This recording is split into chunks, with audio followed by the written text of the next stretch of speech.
Müsst wissen, wenn ihr nach meinem Highlight fragt, dann kann ich euch das sagen. Heute Morgen, als ich draußen mit meiner, ich habe so einen Motormäher, der den Mist runterstoßt für den Platz draußen, bin ich da am Rumfahren. Und die Gegenwart von Gott kommt auf mein Herz und ich erinnere mich an eine Szene, und zwar war das, glaube ich, am zweiten Abend beim Pre-Worship, waren die Leute am Anbeten und da stand ganz auf der Seite ein junger Mann an der Säule und hat nicht mitgesungen und hat nicht mitgetanzt. Er stand da mit den Augen geschlossen, mit seinen Händen offen und Tränen liefen über seine Wangen. Und ich habe das gesehen und es hat mich so berührt und ich habe genau gewusst, solche Begegnungen kann dir niemand mehr rauben in deinem Leben. Es wird dich aufbauen und erfreuen, die Gegenwart von Gott mehr und mehr in dein Herz zu lassen und zu erleben. Und jetzt haben wir so geniale Tage erlebt. 2024 steht vor der Tür und ich spreche mal einfach so aus, es wird das beste Jahr deines Lebens. Wisst ihr warum? Weil unser Vater im Himmel ein wunderbarer Vater ist und gute Geschenke für seine Kinder bereithält. Was ich erlebt habe, Joel hat dann so gesagt, ja weißt du, kannst du die Abschlussmessage machen, dann kannst du alles so ein bisschen zusammenfassen. Habe ich gesagt, ja danke vielmals. Das ist ja einfach, oder? Mit irgendwie 8 Sessions und Input, du weißt ja gar nicht mehr wohin, der Kopf ist voll bis oben. Ich möchte dir etwas sagen. Als ich mir so Gedanken gemacht habe, dieser Start ins 2024, als ich am Morgen, das war etwa vor einem guten Monat, habe ich gebetet, da hat mich der Herr eine Bibelstelle gezeigt, mit der ich starten möchte. Und zwar steht die in Philipper 4:4-7. Lass uns das miteinander lesen. Das ist für uns jetzt hier in dem Start ins 2024. Freut euch zu jeder Zeit, dass ihr zum Herrn gehört. Und noch einmal will ich es sagen, freut euch. Alle Menschen sollen eure Güte und Freundlichkeit erfahren. Der Herr kommt bald. Macht euch keine Sorgen. Hey, Freunde, macht euch keine Sorgen. Ihr dürft in jeder Lage zu Gott beten. Sagt ihm, was euch fehlt und dankt ihm. Dann wird Gottes Friede, der all unser Verstehen übersteigt, eure Herzen und Gedanken bewahren, weil ihr mit Jesus Christus verbunden seid. Das wäre jetzt so ein Vers. Amen. Versteht ihr?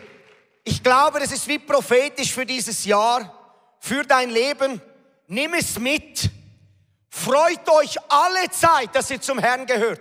Was ich gesehen habe die letzten 3 Tage ist aufrichtige Umkehr. Wie viele Götzen haben wir ans Kreuz gebracht? Wie viel Mal haben wir umgekehrt und gesagt, Jesus, tut uns leid, in dem und dem Bereich haben wir dich nicht an erster Stelle gestellt. Ich habe ehrliche Umkehr erlebt. Und liebe Freunde, das ist etwas Wunderbares. Das ist der Anfang allen Lebens. Aber jetzt geht es darum, in der Identität als Sohn und Tochter in dieses 2024 zu gehen. Ich war mal an einer Konferenz, da haben sie in 4 Sessions immer nur Umkehr gepredigt und am nächsten Tag auch wieder. Dann habe ich gedacht, was macht ihr dann über die Nacht? Also, dass ihr am nächsten Tag wieder umkehren müsst. Gebt euer Leben Jesus. Versteht ihr? Da ist ja nichts falsch und wir brauchen in unserem Herzen ein lebendiges Herz, das gerne umkehrt, wenn Gott uns korrigiert. Aber es ist genauso wichtig, jetzt, heute, nicht mehr zurückzuschauen und diese bittere Quelle zu trinken.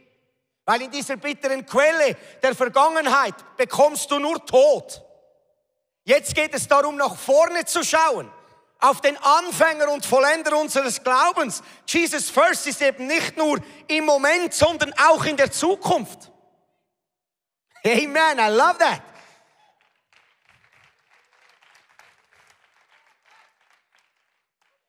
Weil er hat gute Pläne mit uns. Und ich habe heute Morgen oder Mittag einfach auf dem Herz, euch nochmal zu ermutigen. Ich hatte dieses Wort in meinem Geist die letzten paar Wochen. Ich möchte euch segnen zum Leben.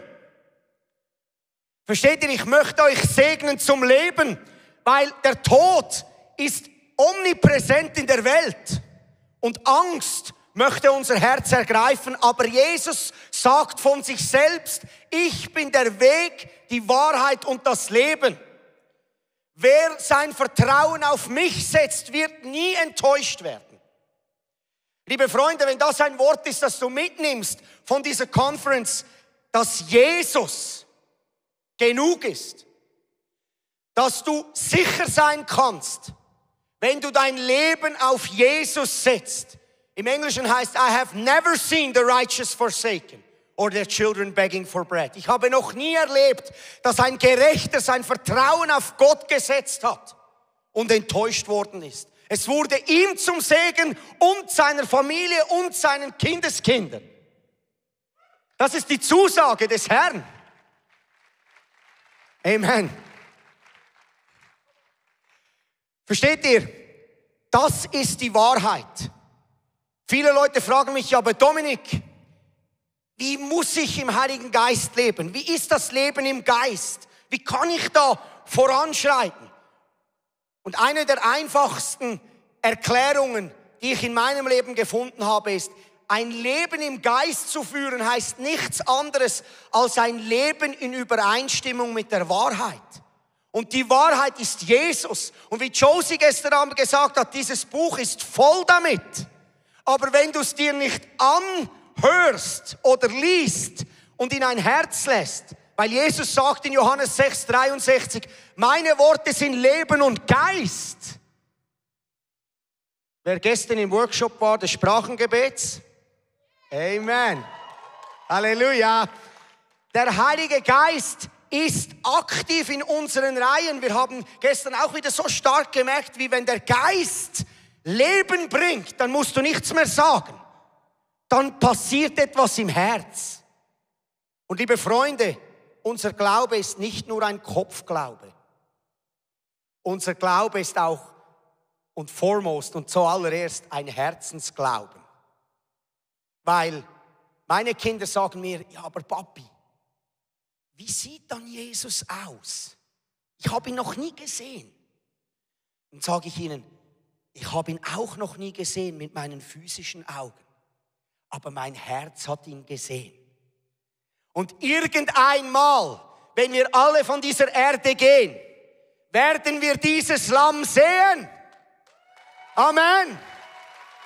Hey, ich sage euch eines, ein herrlicher Tag, wenn alle Tränen abgewischt werden, alle Kummer, alle Krankheit, alle Sorgen weggewischt sind und in diese feurigen Augen der Liebe schauen und sagen, es hat sich gelohnt, unser Leben hinzugeben, damit dieser Name von Jesus groß werden möge und viele Menschen zur Rettung bringt. Und darum rechnet ja Gott mit dir. Und das ist nicht ein Druck, sondern eine Freude, in seinem Reich dabei zu sein. Weil weißt du, was das Resultat ist? Frieden im Herz. Seine Liebe täglich erleben, ob du zur Arbeit gehst oder in der Church bist oder Small Group oder auf dem Arbeitsweg oder mit Freunden ein Bier trinkst. Die Gegenwart Gottes ist omnipräsent, sie ist nicht weit weg, sie ist nahe deinem Herzen. Du musst Jesus nicht von den Toten heraufholen oder ihn vom Himmel herunterziehen. Römer 10 sagt, er ist näher als die Aussprache seines Namens. Wenn du da stehst und dieses Kreuz anschaust und sagst, Jesus, ich liebe dich, da ist er drin, mitten unter uns. Er hat es versprochen. Und das ist diese wunderbare Botschaft, die wir mitnehmen in dieses 2024. Und ich habe eine Geschichte, mit der ich eigentlich das Ganze abrunden möchte. Eine Geschichte aus der Bibel. Und du hast sicher verschiedene Dinge erlebt mit Gott an diesen Tagen. Vielleicht hat er ganz spezifisch etwas gesprochen, hat gesagt, mach doch das oder das, oder leg mir das hin, oder geh nach Hause und tu das und das. Und das sind solche Nuggets, die er uns gibt. Und ich möchte in eine Story hineingehen, die nicht so oft Es wird nicht so oft darüber gesprochen. Es ist aus 2. Könige 5. Und zwar geht es um die Geschichte von Naaman. Und Naaman, um das ein bisschen die Story aufzurollen und dir ein Bild zu geben, was dieser Mann war. Der Mann war ein Kriegsheld. Und zwar im nordöstlichen Land neben Israel zu Hause, diente dort einem König und er hat dem König Wohlstand gebracht, er hatte Besitztümer, er war reich, angesehen vom Volk, angesehen beim König, er hatte eigentlich alles im Griff. Top of the list. Aber dann kam eine Tragödie in sein Leben. Er bekam Aussatz. Lepra. Wenn du nicht weißt, was das ist, eine hoch ansteckende Krankheit der Haut, also deine Ohren und deine Augen, alles fängt dir weg zu faulen, deine Finger fallen ab, höchst ansteckend. Und in dieser Zeit war, wenn du Aussatz hattest, wurdest du isoliert. Wenn er nicht so eine Position gehabt hätte, hätte er vor den Stadttoren leben müssen. Weil es nicht gegangen wäre, mit anderen Menschen zusammen zu sein. Aber man nimmt an, weil er so reich war und sein eigenes Haus hatte, hat er seinen Reich, wo er leben konnte. Und er hatte diesen Aussatz und es frisste sein Körper auf. Er wusste, ich werde sterben, wenn kein Wunder passiert. Und es war zu der Zeit, dass seine Gefolgsleute ein junges israelisches Mädchen aus einem Kriegszug, als sie nach Israel hereingingen, zu sich genommen haben und bei Naamans Frau angestellt hat, wahrscheinlich als Gehilfin, als Magd. Und dieses junge Mädchen sagt zu der Frau von Naaman, sagt zu ihr, hey, wäre doch so gut, unser Naaman könnte nach Israel gehen. Dort gibt es Leute, die ihn heilen könnten. Und Naaman hat das vernommen und ging zu seinem König und sagte ihm, König, bitte, schreib mir ein Schreiben für den König von Israel, damit ich dorthin ziehen kann. Ich nehme noch Gold, er hat noch Gold und Silber mitgenommen und Gewänder und kam zu diesem König von Israel, um ihn zu bitten, ob er ihn nicht gesund machen könne. Und er kam. Der König schrieb diesen Brief und er nahm ihn mit und kam zum König von Israel. Und der König von Israel war nicht sehr amused. Hat seine Kleider verrissen, stand da nackt. Kannst du dir das vorstellen? Hat gesagt, will mich dieser König von Aram eigentlich herausfordern, dass er mir so einen Aussätzigen schickt? Spinnt er eigentlich? Glaubt er, dass ich Gott bin? Zu dieser Zeit lebt auch Prophet Elisa im Land. Und er vernahm von dieser Geschichte. Und er schickte seine Diener zum König und sagte, bring the man to me. Bring diesen Naaman zu meinem Haus. Er soll sehen, dass es einen lebendigen Gott in Israel gibt. Naaman hat das gehört, packte seine 7 Sachen beim König und trat vor dieses Haus des Propheten Elisa. Und wir wollen das miteinander lesen. 2. Könige 5, 8-12 nehmen wir die Geschichte auf. Als jedoch Elisa, der Mann Gottes, hörte, dass der König von Israel seine Kleider zerrissen hatte, sandte er ihm eine Nachricht. Warum hast du deine Kleider zerrissen? Schick Naaman zu mir.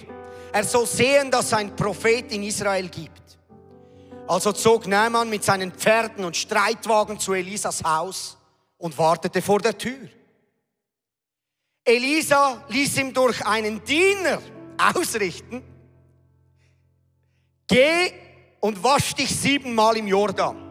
Dann wird deine Haut wieder gesund und du wirst geheilt sein. Da ging Naaman ärgerlich fort.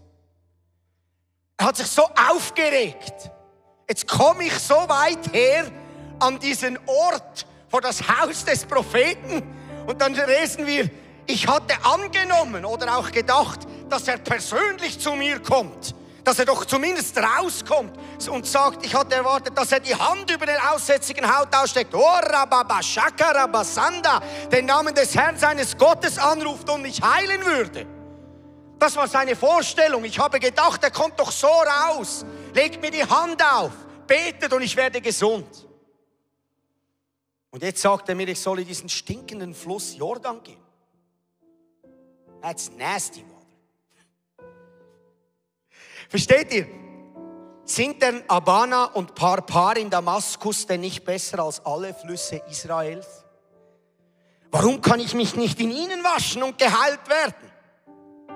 Und er drehte sich um und ging zornig fort. Naaman kam mit einer äußeren Krankheit zu diesem Haus des Propheten, mit einem Wunsch geheilt zu werden.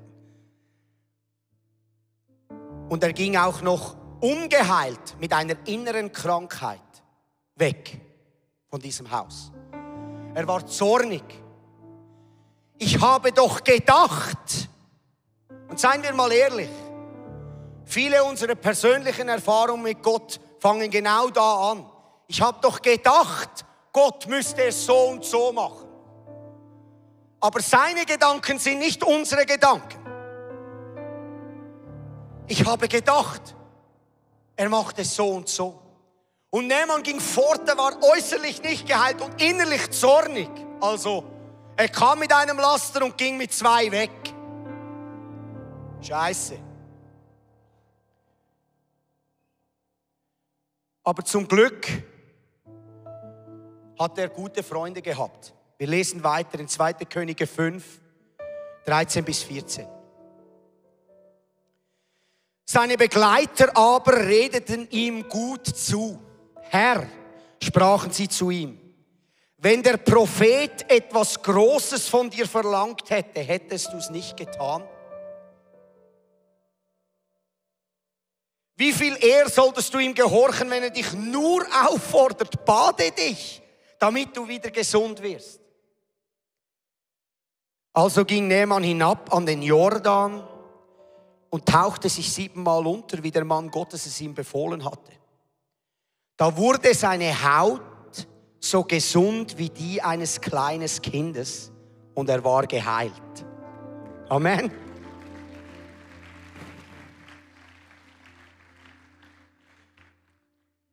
Diese Geschichte, dieser Gehorsam, der diese Naaman mit Hilfe seiner Freunden, die ihn aufmerksam gemacht hat.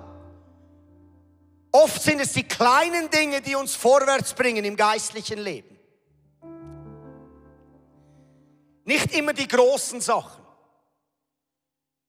Und ich möchte dich so ermutigen, dass das, was Gott zu dir gesprochen hat in diesen Tagen, sei gehorsam und treu. Führe es aus.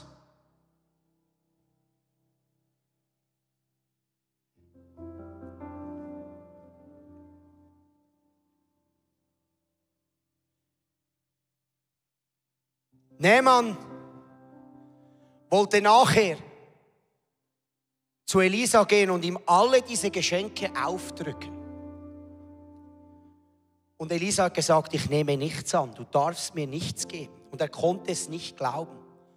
Und das ist wieder ein Bild, wenn man im Neuen Testament liest, wie an dem wunderbaren Tor, beautiful, diese Jünger gestanden sind und gesagt haben, Gold und Silber haben wir nicht, aber was ich habe, gebe ich dir. Im Namen von Jesus Christus von Nazareth, steh auf und geh. Amen. Dieser Gehorsam, das Einfache zu tun. Ich möchte es euch bildlich darstellen.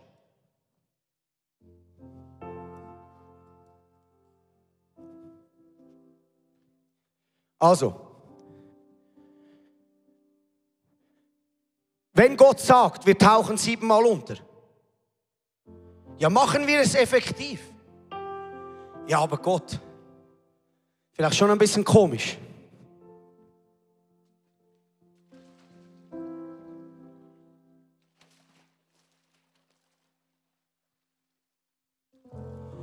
Das ist irgendwie komisch. Ich glaube es nicht. Einmal. Schau dir das an. Halber Gehorsam ist Ungehorsam.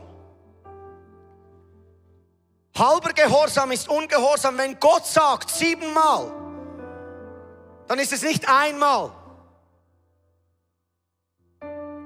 Dann ist es 7-mal.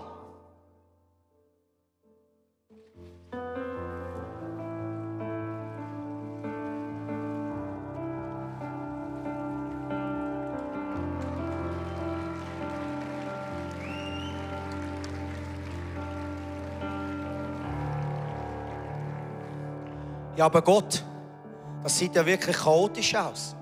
Jetzt habe ich es 4-mal gemacht, ich sehe noch kein Resultat. Ich habe gedacht, es soll doch jetzt etwas geben. Die Leute sollen doch sehen, meine Begabung. Aber jetzt bin ich treu gewesen. Ich habe gedacht, bis jetzt habe ich doch endlich mal einen Freund oder bin verlobt oder verheiratet. 4-mal, das muss doch reichen.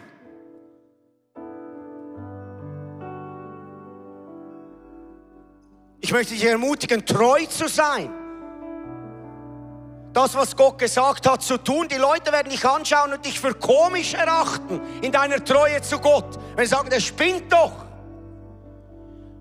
Plötzlich macht er bei gewissen Dingen nicht mehr mit. Oder ruft der Freundin an und sagt, ich kann nicht mehr mit dir zusammen sein, es geht nicht, ich muss diesem Jesus nachfolgen. Es ist entscheidend, dass wir diese Treue behalten im Herz. Aber wenn er doch gesagt habe, ich soll vergeben. Aber wenn er doch gesagt habe, ich soll für die Leute da sein. Wenn er gesagt habe, das, was Gott zu deinem Herz gesagt hat, tu es. Die Leute werden dich vielleicht judgen, aber vielleicht sehen sie dich nur beim 3. Mal untertauchen. Sie haben deinen Prozess, den du begonnen hast, nicht gesehen. Crazy faith creates a crazy miracle.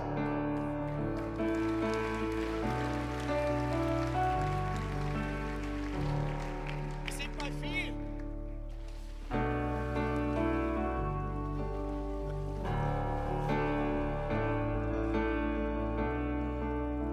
Sechsmal. Noch einmal und ich bin geheilt. Noch einmal und meine Familie wird befreit. Noch einmal und ich werde zum Geber werden und nicht zum Nehmer. Noch einmal Treue und das Wunder wird geschehen. Liebe Freunde, egal was Gott zu dir gesprochen hat, zieh es durch. Dein Leben ist kostbar. Es muss nicht die großen Schritte sein. Tu diese treuen kleinen Schritte und du wirst nicht in ein Loch fallen, sondern du wirst die Güte des Herrn sehen im Lande der Lebenden.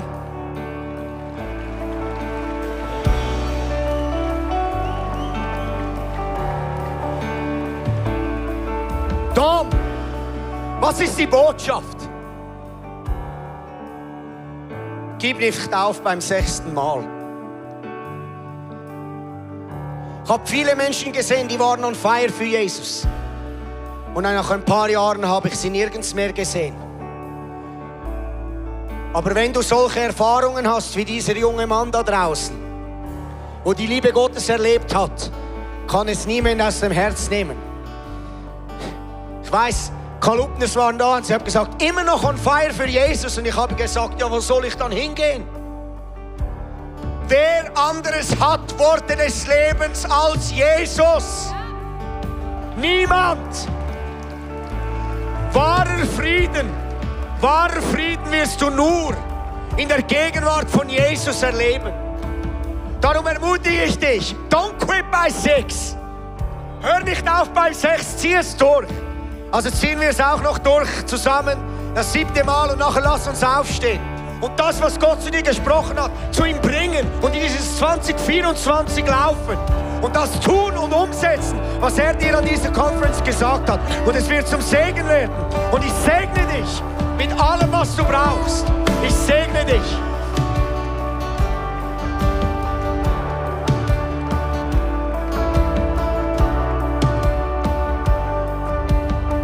Jesu Blut sei hier der Schutz und gebiete des Feindes Angriff Trotz. Und Und das spreche ich über uns aus in diesem 2024. Weil Jesus ist dieser Name des höchsten Gottes. Und das ist der Name, den wir anrufen. Let's do the 7th time and let's worship the Lord for all He's done. Amen.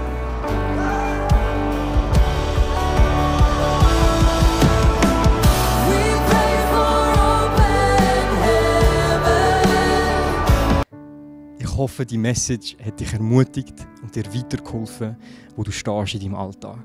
Ich möchte dich ermutigen, wenn Gott zu dir geredet hat und wenn du das Gefühl hast, Gott macht etwas fest im Herz, schreib das noch auf, weil wir vergessen immer wieder so schnell, was Gott zu uns redet.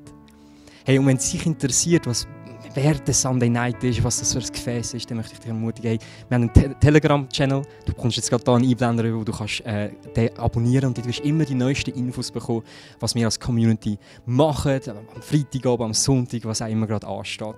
So bist du immer auf dem neuesten Stand. Ich wünsche dir eine super Woche.